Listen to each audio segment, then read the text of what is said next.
Hi, this is Tutor Nick P, and this is lesson 660.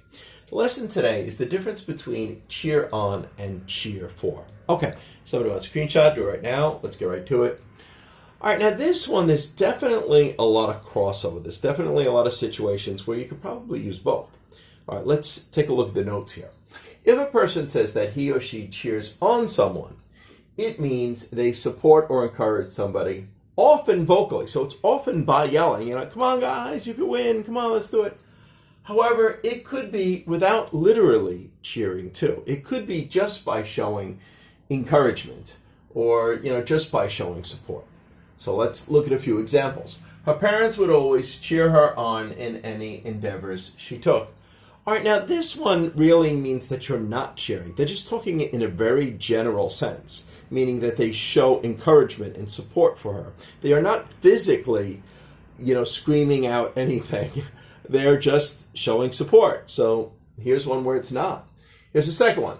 We are going to the game to cheer on our school team. Now this one probably is literally cheering. Come on, team, you can win. Come on, let's go, guys. In this case, you could also say cheer for. This is one where there is clearly crossover. All right, here's the third one. We cheered them on by making placards to show our support for them. Well, this is if you go to a ball game or something, and you may not be literally screaming something out. You might just be holding up a sign, go team, or come on, hit a home run, or win, or strike somebody out, or something like that. You're definitely cheering them on, especially with a placard. You're continuing to probably hold it throughout the game, but you may not be physically screaming anything. Could you be screaming something once in a while? Yeah, of course you could, but it doesn't have to be. All right, let's continue.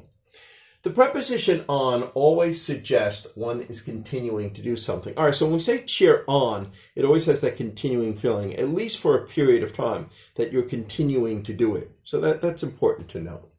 All right, now if you cheer for someone, you vocally, so usually you are yelling something. You vocally show your support or encouragement for someone or something. Okay. We cheered for our team by screaming out words of encouragement. Yeah, so that's it. You're definitely yelling. You're definitely very vocal. Okay. We cheered for them by clapping and yelling for them. Sure. Yeah, definitely very vocal, yelling, sure.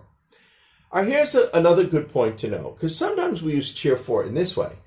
The phrase cheer for can also be used to simply show you want who you want to win.